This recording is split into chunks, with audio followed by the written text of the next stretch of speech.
लाख लाख आइजोफोरनि थाखाय मोनसे गोजोनथाव खौरां। लाख लाख आइजोफोरनि एकाउन्टआव रां जमा जानो थांगासिनो दं। नंगौ, लाख लाख आइजोफोरनि एकाउन्टआव दिनै सरकारनि राङा जमा जागोन। नाथाय सोर मोनगोन बे रांखौ? अरुणोदय बिथांखिनि मुलाम्फा मोनगिरिफोरनि एकाउन्टआव बे राङा जमा जागोन। अरुणोदय बिथांखिनि मुलाम्फा मोनगिरिफोरनि एकाउन्टआव 1250 रां जमा जानो थांगासिनो दं। बेजों लोगोसेनो बोराय बुरै पेन्सन बिथांखिनि थाखायबो राङा एकाउन्टआव जमा जागोन आरो रान्दि पेन्सन बिथांखिनिफ्राय फैनाय रांखौबो एकाउन्टआव जमा खालामनाय जागोन होनना बे समाव मिथिनो मोननाय जादों।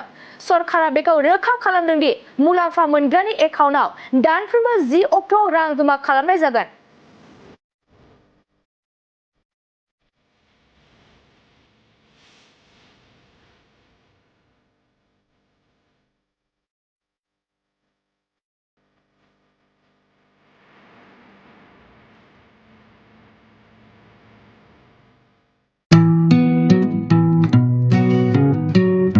गोजोनथाव खौरां! नोंथांमोननि थाखाय मोनसे गोजोनथाव खौरां लानानै फैदों।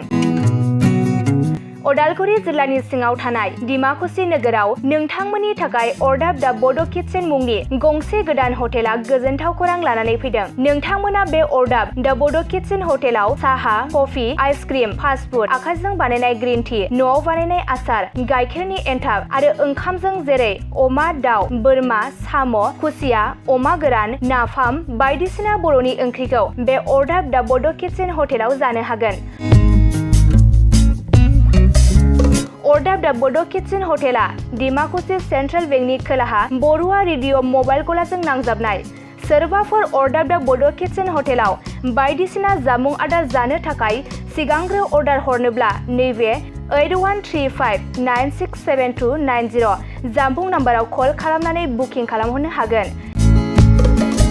गोजोनथाव खौरां! अरदाब दा बड' किटचेन हटेलाव गोबां न'आव बानायनाय मोजां जाग्रा आदारखौ मोननो हागोन।